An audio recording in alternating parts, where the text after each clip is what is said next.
Bonjour à tous. Merci d'être encore présents en si grand nombre pour la dernière partie du webinaire.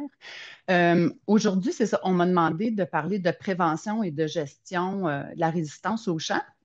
Je voulais commencer par remercier, il y a plusieurs années, là, avant la COVID, Michel Dupuis de la Coordination des services conseils nous avait réunis autour de la table pour monter une formation au niveau de la résistance aux, aux agents pathogènes. Donc, ce que je vais présenter aujourd'hui, ça fait partie là, de ce qu'on avait discuté ensemble. Je n'ai pas réinventé la roue. Je l'ai plus présenté à ma couleur, mais c'est vraiment le fruit de réflexion de Hervé, Julien, Odile, Denis, Michel et moi qui étions autour de la table à ce moment-là. Donc, si je commence, le soupçon de la résistance des agents pathogènes, c'est sûr que c'est différent comparé aux insectes. Aux insectes, on a une population X qui va être au seuil. On va décider de traiter avec un insecticide. On va retourner au champ. On va voir rapidement, j'ai une baisse de population, traitement efficace ou pas. Au niveau de la phytopathologie, c'est quoi le seuil réel des maladies? Ça dépend laquelle. Les traitements préventifs sont déclenchés par quoi? Ça dépend de la maladie. Après ça, quand on va retourner au champ, quand on va faire une intervention, ben, la maladie, elle ne disparaît pas comme les insectes vont disparaître. Donc, elle est toujours présente. Fait que comment je peux confirmer au niveau de la résistance? C'est pas mal différent. Fait que c'est beaucoup plus facile d'avoir un soupçon plus concret au niveau des insectes et c'est beaucoup plus subtil au niveau de la phytopathologie. Comment on gère la résistance au champ? On la gère en retardant au maximum l'arrivée de la résistance. On n'attend pas d'être confronté devant un fait accompli, idéalement. On essaye vraiment de la retarder au maximum. Mais après ça, une fois qu'on est confronté à la réalité de la résistance, ben là, c'est sûr qu'on doit absolument utiliser la GIEC pour se donner des portes de sortie, pour se donner des outils. Mais idéalement, il faut tout faire en amont pour arriver là parce que c'est ça, c'est qu'on a besoin vraiment de comprendre un maximum d'informations pour en fait traiter le moins souvent possible. C'est en traitant le moins souvent possible qu'on va limiter la surexposition des agents pathogènes là, aux fongicides. Donc, en fait, c'est d'éviter la méthode calendrier avec des traitements chimiques souvent spécifiques. Vous l'avez vu, Anne le présenté, des pertes imminentes d'efficacité. Les bons produits, on le sait, vous le savez, sont toujours victimes de leur succès. OK? Des fois, on a des nouveaux produits, c'est les mêmes groupes. Il y a peu de nouveaux groupes. Fait qu'il ne faut vraiment pas brûler les outils qu'on a ou les outils qui nous restent parce qu'on ne sait jamais quand est-ce que ça va sortir. Fait qu'il faut les garder longtemps puis les utiliser prudemment. Fait qu'avec une méthode raisonnée, basée sur un suivi puis des seuils en fonction du développement de la maladie ou en fonction des stades stratégiques de la culture, ben là, on peut venir réduire des applications de traitement fongicides chimiques. Fait qu'on a plus d'occasions de positionner les produits au bon moment. Puis la rotation, elle devient un petit peu plus facile à gérer parce qu'on traite moins souvent. Fait que je l'ai appelé la version amélioration 1.0. Mais il faut commencer par la base. Dans la GIEC, vraiment, la base de la connaissance, Benjamin en a parlé. Puis c'est vrai que c'est encore d'actualité. Vous allez vous dire, mon Dieu, pourquoi qu'on parle encore de ça? On parle de ça parce que ça existe encore, des gens qui se questionnent sur le bon diagnostic. Il ne faut pas mettre un fongicide sur une bactérie ou vice-versa. Il faut bien identifier. Fait connaître les maladies dans les cultures en tant que telles, être capable de faire des bons diagnostics et aussi différencier le symptôme qu'on voit d'un problème abiotique, d'un stress, d'une sénescence naturelle aussi. Fait que ça, c'est la base. Connaître aussi les maladies qui sont plus graves, puis les maladies qui sont communes et moins problématiques aussi. OK? Est-ce que ça vaut toujours la peine de traiter pour des maladies communes qui ont peu d'impact sur le rendement? Ben, c'est ça, faut le savoir puis se poser la question. Fait que traiter pour la bonne maladie. Après ça, on a parlé tantôt, il faut connaître les maladies qui ont le plus grand risque. OK? Fait que ça, c'est une chose, le risque. Benjamin en a parlé, il a présenté ce tableau-là de façon plus digeste que moi. Moi, je l'ai copié directement là, du site de FRAC, mais c'est une autre façon là, qui illustre en fonction des champignons ici, lesquels qui sont plus à risque, moyennement à risque ou faiblement à risque de développer de la résistance. Fait que là, on a notre mildiou de la vigne, Botrytis cinerea, la tavelure de la pomme se retrouve ici, par exemple, Cercospora, Phytophthora infestans ici. Notre pourriture blanche dans plusieurs cultures, en fait, Sclerotinia sclerotiorum. Puis d'autres champignons, on parlait de Fusarium tantôt, mais c'est plus au niveau du sol là, qui se retrouverait ici. Fait que connaître le risque du développement du champignon. J'ai trouvé une autre source aussi au niveau là, de Cornell qui mentionnait que les blancs en général étaient plus sensibles, mildiou de la pomme de terre, on l'a vu ici, le mildiou du concombre, Alternaria solani, là, qui n'est pas présenté ici, mais qu'on voit que c'est problématique. Anne l'a mentionné aussi il y a de la résistance. Phytophthora capsicii, qui est quand même un problème dans nos cultures. Cercospora dans la betterave, Stemphylium dans les oignons. Donc, c'est de connaître le risque. Puis après ça, comme Benjamin le mentionnait, c'est aussi on a le risque de nos champignons, mais aussi en lien avec quel groupe de fongicides ici. Fait que je les ai numérotés pour que ça soit plus digeste pour vous, parce que même pour moi, je trouve ça un peu intense. Donc là, on voit quand on utilise des groupes très à risque avec des champignons très à risque, bien là, on accentue et on accélère. Fait qu'il faut connaître le risque, en fait. Ça, c'est une chose. Après ça, Anne nous a fait un beau portrait, c'est de venir connaître l'état de la situation de la résistance régionalement au Québec, autour de nous, chez nos voisins, pour au moins se donner des outils.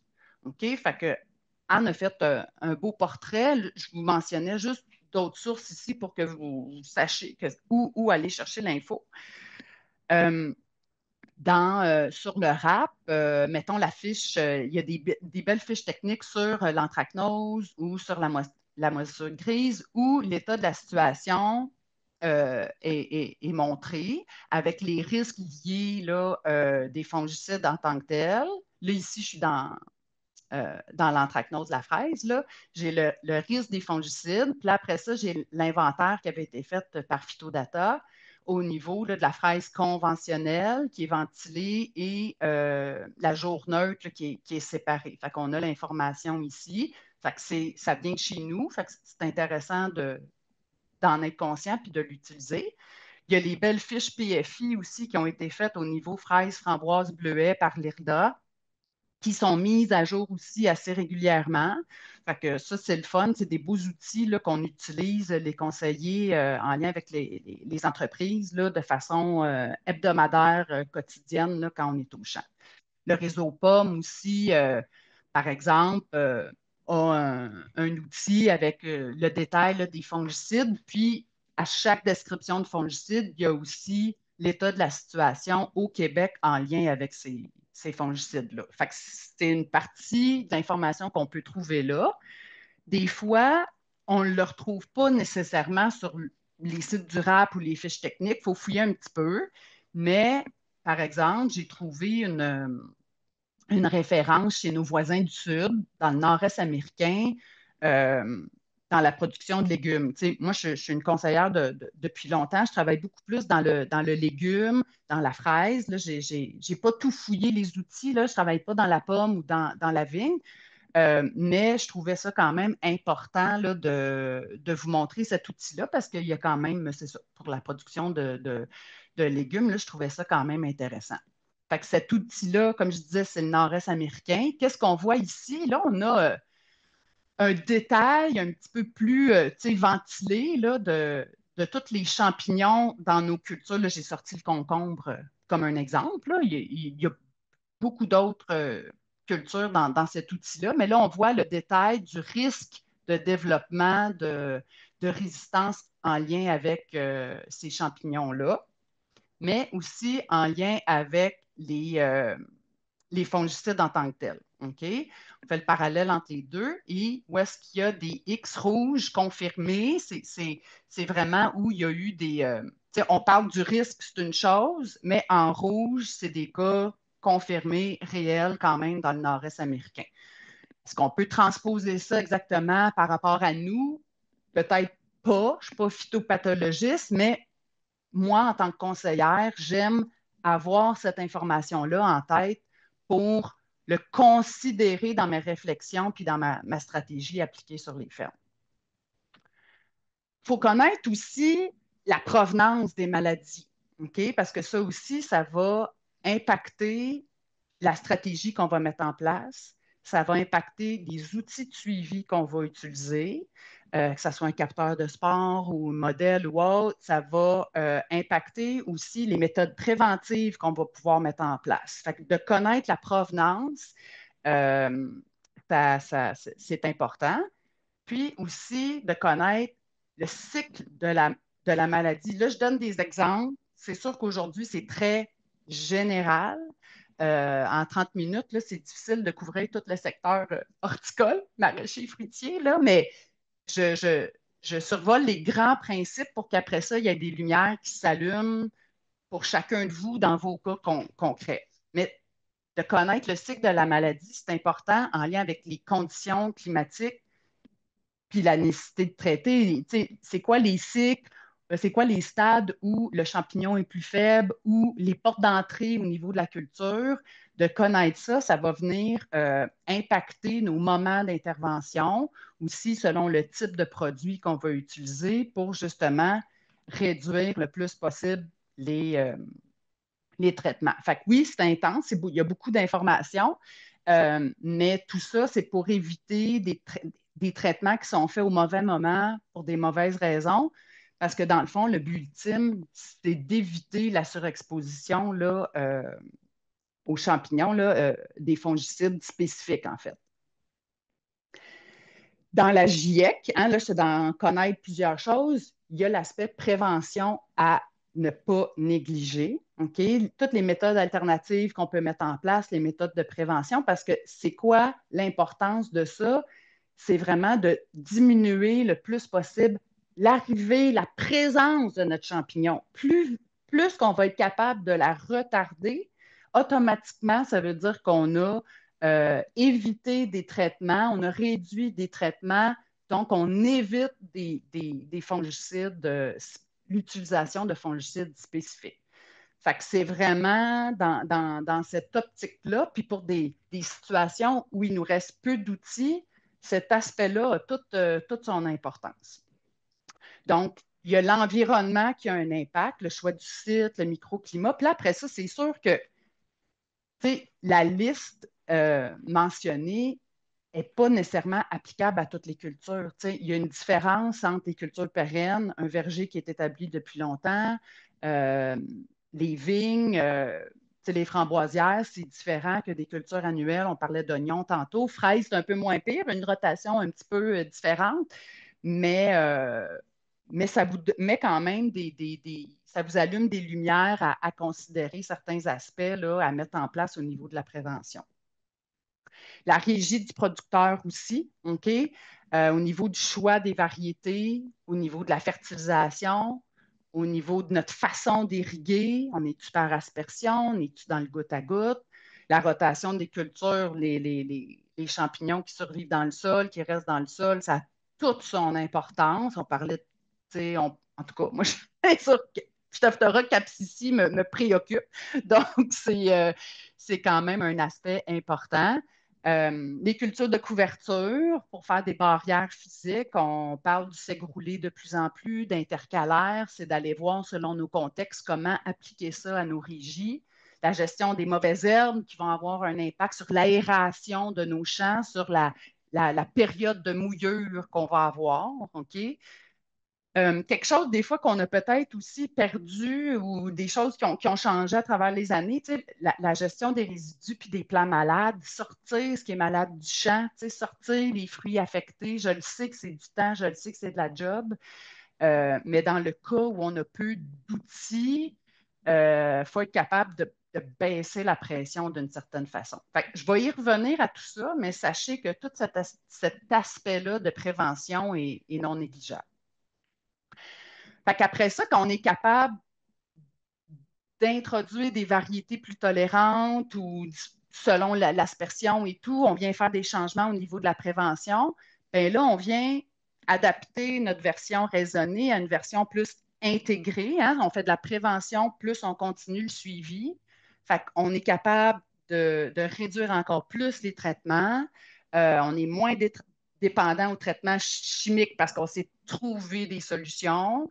La rotation est encore plus facile à gérer parce qu'on fait moins de traitements. Fait que comme une version 2.0 en fait. Fait que c'est sûr que la méthode calendrier, des fois, c'est le fun, un produit qui marche bien. Là, je vous comprends, je l'ai vécu moi-même là, de constater ça. Mais ce qu'il faut se rappeler, c'est quand même du court terme.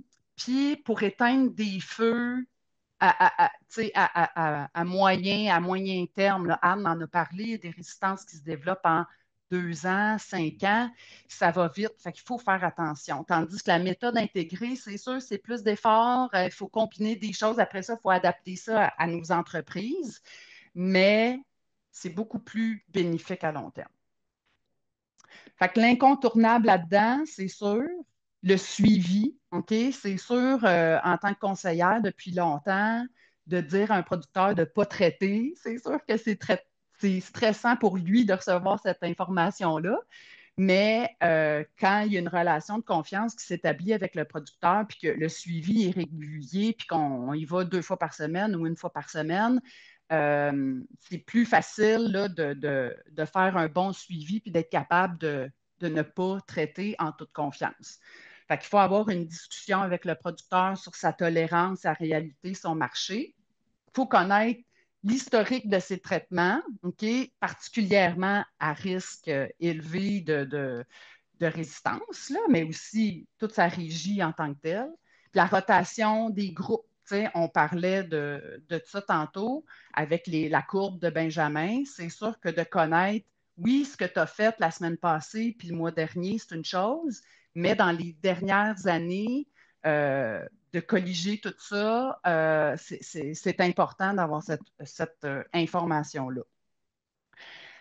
Aussi de savoir, ben, es-tu ouvert aux biofongicides? C'est quoi les actions qui ont été mises en place chez cette entreprise-là? Ça peut être différent versus une autre entreprise à cause de sa réalité qui est différente. Fait qu'il faut avoir l'information. Puis après ça, ben, un dépistage, un suivi régulier. OK? Vraiment, c'est vraiment aux semaines, 2 fois par semaine et pas aux 2 ou 3 semaines parce que là, il peut y avoir des gros changements là, entre nos visites. Fait que c'est sûr, après ça, selon la maladie, ça va être de voir aussi les outils qui sont disponibles. Tu sais, les capteurs de sport, c'est un bel outil. Les modèles prévisionnels, ils existent pour nos maladies? Parce que nous, l'humain, nos yeux qui regardent, on va être, nous, on va constater les symptômes, en fait. OK? Le capteur de sport va nous donner une idée sur l'inoculum présent, puis le modèle sur l'environnement. Fait que la combinaison des trois est merveilleuse. Mais des fois, on n'a pas tout le temps le luxe d'avoir les trois outils combinés, mais au moins le suivi au champ des symptômes, c'est quand même le minimum. Donc, suite à tout ça, on va déclencher un traitement, OK, en fonction, là, comme je disais tantôt, je suis très générale, hein, ça dépend de la maladie, ça dépend de la culture, mais pour toutes les raisons, pour toutes les informations qu'on a accumulées, on va déclencher un traitement. Puis là, ben, les bases du traitement, c'est sûr que je dois quand même le mentionner, la qualité de la pulvée. Il faut quand même le rappeler, ça fait partie de la base. C'est pas parce qu'on a fait un fongicide que nécessairement il est efficace et qu'il est bien fait. faites dans des mauvaises conditions en fonction de la météo, avec un pulvérisateur qui n'est pas nécessairement calibré, euh, que le recouvrement n'est pas adéquat, ben ça, on veut éliminer ça, on veut s'assurer que tout est beau. Fait que ça, c'est vraiment la base. Respecter les doses de l'étiquette, on en parlait tantôt. C'est sûr qu'il y a des fongicides qui ont une dose unique. On n'a comme pas le choix. L'étiquette, c'est la loi. Fait qu'il faut appliquer la dose de l'étiquette. Mais des fois, on a un intervalle, une plus petite dose à une dose un peu plus élevée. Fait que c'est sûr que si on commence l'utilisation directement avec une dose élevée d'un nouveau produit, ben, je suis d'accord avec Benjamin qu'on accélère vraiment, on crée une pression de sélection quand, dans le fond, à la dose petite de l'étiquette, hein, pas en dessous de la dose, mais la petite dose de l'étiquette, elle peut convenir très bien dans notre contexte. Puis là, ben, on garde nos outils plus longtemps. OK? Fait que ça, c'est important. Après ça, ben, les bases, c'est sûr, c'est le bon produit au bon stade de la maladie et ou de la culture, là, différent du contexte, pour la bonne maladie, le bon diagnostic, dans les bonnes conditions. OK? Fait que c'est sûr que si on est dans une régie que chimique de synthèse, c'est sûr qu'il y a eu le dilemme, le ballon. En tout cas, c'est sûr que quand j'ai commencé, il y avait beaucoup moins de produits spécifiques, puis l'utilisation des groupes multisites était plus commune. Mais c'est sûr, c'est ça, c'est des IRE, IRS élevés, c'est des produits de contact qui sont à risque pour le lissage, les délais avant récolte sont longs. C'est sûr, pour l'oignon, c'est une chose, mais dans la fraise, ça a son importance. Fait que c'est sûr que quand les fongicides spécifiques sont arrivés, qui sont tolérants au lessivage, avec des délais avant récolte courts, des IRE, IRS euh, faibles, ben là, il y a eu un switch qui a été fait pour ces raisons-là. Mais à quelque part, les groupes M, si on peut les garder dépendamment, ils ont encore leur place justement en lien avec la résistance au, euh, aux fongicides. Veut pas, là, ça a son importance. Fait on le garde en tête, mais on a un plan B, mettons. Fait qu'après ça, quand on va décider de mettre un produit, ben, c'est important de comprendre comment il fonctionne. OK? Fait que c'est sûr qu'il y en a qui c'est juste des produits de contact, qui sont comme un bouclier au niveau de la plante pour empêcher la germination. Il y en a d'autres qui ont un effet kickback, un effet rétroactif là, au niveau de l'infection. Il y en a qui vont gérer c'est des antisporulants. Fait qu'après ça, c'est d'utiliser le bon produit au bon moment en fonction du risque puis du champignon, OK, pour freiner le plus possible l'explosion là, de la maladie. Fait que c'est sûr que les mélanges en cuve vont aider à retarder. OK? Là, après ça, il y a toutes les exigences au niveau de l'ARLA. Il faut que ça soit sur l'étiquette. Maintenant, c'est différent. Il faut que ça soit approuvé. Mais de mélanger avec un groupe M quand c'est possible, ben déjà là, on va freiner là, l'arrivée de la résistance. Puis la rotation là, des groupes, comme on mentionnait, renouvelé aussi en fonction là, du lessivage. Mais là, on a eu l'arrivée quand même de biofongicides là, depuis quelque temps. OK? Fait que ça, il y a quand même une réflexion à avoir, un changement de pratique pour justement mieux intégrer ces outils-là dans la rotation, justement, parce que, bon, leur prix varie en fonction de qui ils sont, de qu'est-ce qu'ils contiennent. Euh, les risques de lessivage, il y en a qui sont quand même pas mal tolérants, tu sais, 100 millimètres et plus. Je ne les connais pas toutes, là, mais quand même, 100 millimètres, on ne parle pas de 5 ou de 20, là. Les délais avant récolte sont courts, puis les IRE, IRS sont faibles. Fait que là, ça devient un remplaçant intéressant au groupe M à intégrer dans la rotation, justement. OK? Fait qu'il faut juste bien comprendre comment il fonctionne. Euh, Stéphanie Tellier a fait un document, là, je vous ai mis le lien en bas sur chaque biofongicide puis comment il fonctionne. Euh, Fait que c'est sûr que c'est des protectants. C'est pas des curatifs, mais c'est ça. Moi, je le vois comme un remplacement là, au groupe M là, à considérer. Fait que dans le fond, ce qu'on veut éviter, c'est vraiment de traiter pour rien avec des fongicides spécifiques quand nos sphères sont comme ça. Là. Tu sais, quand notre climat il est beau, quand notre culture n'est pas sensible, puis quand notre inoculum est absent, puis on va y aller avec un au cas où ou tant qu'à y être, quand le risque est faible, c'est sûr que c'est à éviter. OK? Dans le fond, ce qui serait plus à voir, là, c'est en fonction de ces sphères-là. euh, quand, excusez, j'ai des fois des problèmes avec ma souris. Ici, quand tout est beau, tout est sous le cruise control, ben on ne fait pas de traitement. OK? C'est sûr, accompagné avec, avec du suivi, c'est beaucoup plus sécurisant.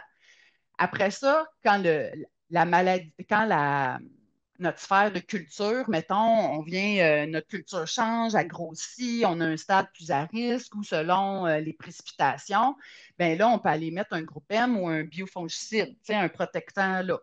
Là, après ça, notre risque augmente encore un petit peu plus de conditions climatiques peu pluvieuses. Notre inoculum aussi, selon nos outils, mentionne la présence. Bien, là aussi, on peut changer nos produits, intégrer un fongicide qui a un effet sur la germination des spores ou un biofongicide aussi.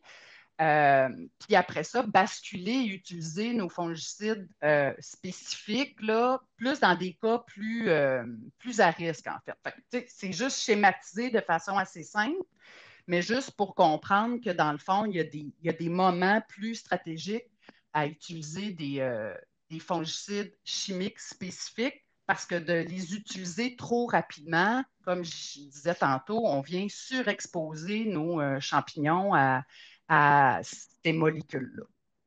Donc, si je reviens rapidement à nos méthodes préventives, bien là, c'est là qu'on peut avoir un peu un certain contrôle pour garder nos sphères, nos cercles, excusez, c'est pas des sphères, mais garder nos cercles les plus verts possibles. Fait au niveau de la culture, si je viens bien gérer mon azote puis que je ne fertilise pas trop en azote, trop fertilisé en azote, on va avoir un développement végétatif trop élevé. On peut accentuer la période de mouillure, l'assèchement. Fait que c'est sûr que c'est un aspect où on peut avoir un contrôle. La densité de la plantation, nos dates de récolte. Aussi, ici, je les ai mis le chevauchement là, des deux cercles, mais la gestion de nos résidus ou de nos plants malades va avoir un impact pour, tu sais, dans le fond, ce qu'il faut comprendre, c'est qu'on veut tirer, on veut garder nos cercles les plus vertes possibles pour, euh, pour éviter de se diriger tout droit dans des situations où on sait qu'il va être problématique à la jonction des trois, où on va avoir un symptôme. J'enchaîne vite, je vois le temps qui passe. Respecter le nombre maximal d'applications par groupe. OK? Sur les étiquettes, on va trouver le nombre maximal possible. Des fois, ça mentionne 2 consécutives, mais 3 par année. OK? Fait que c'est à prendre avec un grain de sel, vous allez voir après, mais l'information se retrouve sur l'étiquette. Vous avez, puis c'est pour le groupe et pas juste pour le produit commercial. OK? Euh, Fait que bien lire, puis surtout en lien avec la résistance, ça mentionne de oui, vous avez le droit à 2 fois, mais après ça, c'est de tourner avec un autre groupe complètement, autre que 7 ou 11 ou les groupes qu'on a mentionnés tantôt. Sur le site du FRAC, juste pour que vous ayez l'info, je vous ai mis le lien en bas aussi. Tu sais, oui, il y a l'étiquette avec les mentions de l'étiquette, mais je trouvais ça intéressant quand même de juste de vous montrer que dans ce comité-là aussi, puis c'est détaillé par type de, mettons, dans la pomme ou dans les petits fruits ou dans les légumes, bien, c'est quoi les stratégies aussi à mettre en place en lien avec l'utilisation de ces groupes-là. Fait que l'information, elle existe, elle est là. Puis là, après ça, ben, c'est d'intégrer et appliquer les risques de résistance avec la notion de l'état de la situation. Tu sais, là, ici, j'ai repris en début de présentation, je vous avais montré la fiche technique sur l'anthracnose. Ça, c'est la fiche technique sur la moisissure grise dans la fraise.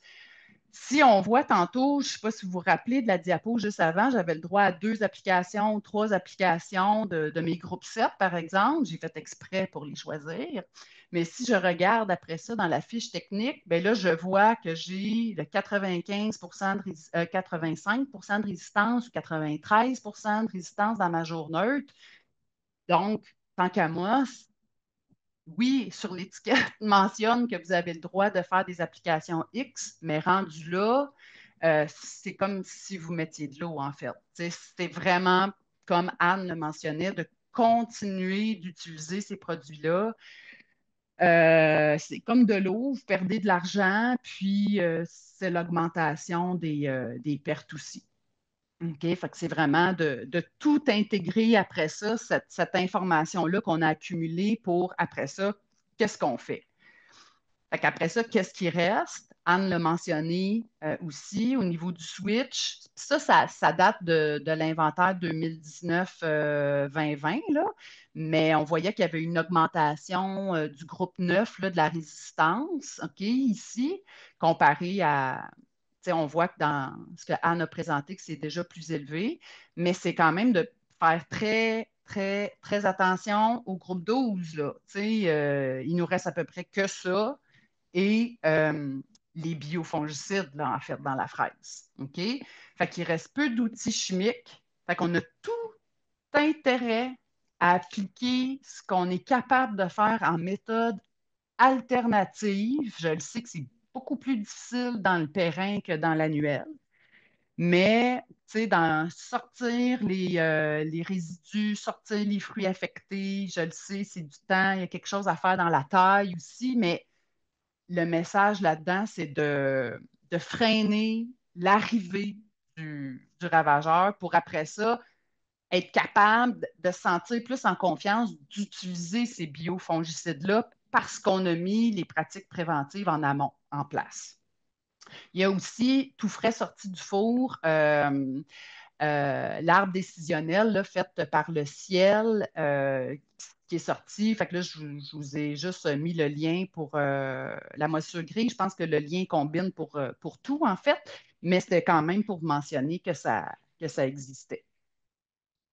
Fait qu'après ça, ben, une fois qu'on vient utiliser nos biofongicides, qu'on a intégré nos méthodes préventives, ben, le portrait change. Là, dans le fond, on a été capable de mettre des biofongicides en amont quand le risque était plus faible, puis on a gardé des fongicides spécifiques à des moments stratégiques un peu plus tard. Fait que, c'est tout le temps d'essayer de voir qu'est-ce qui est possible dans votre contexte à vous.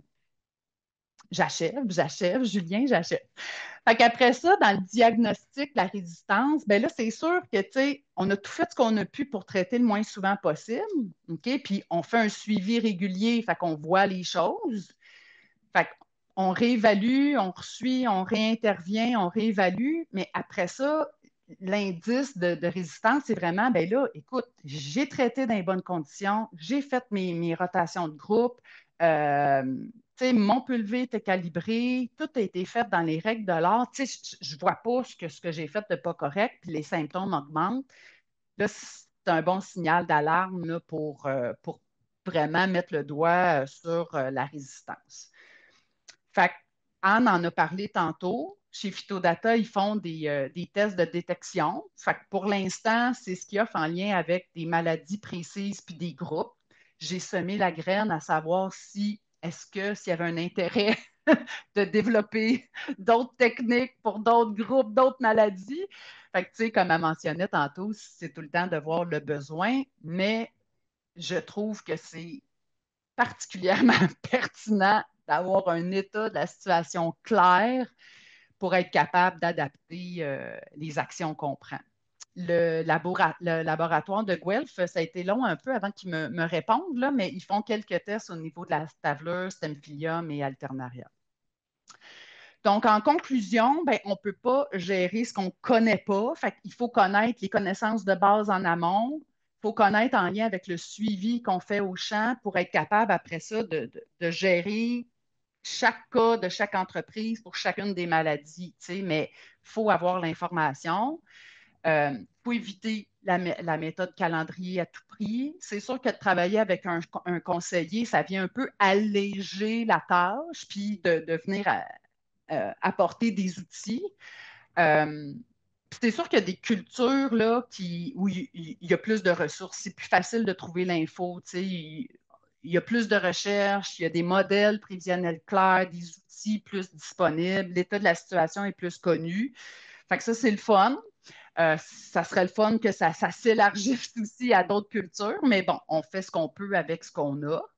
Puis là, je vous ai juste aussi illustré en lien avec la moisissure grise, tu sais, le contexte quand on gère une maladie. Mais tu sais, vous savez comme moi, conseiller en horticole, en maraîcher, souvent, on gère trois maladies en même temps. Fait que là, il faut faire les liens entre les groupes puis la rotation. C'est quand même, avec les délais avant récolte, puis ci, puis ça, c'est pas simple. C'est pas simple. Fait que c'est sûr que c'est ça.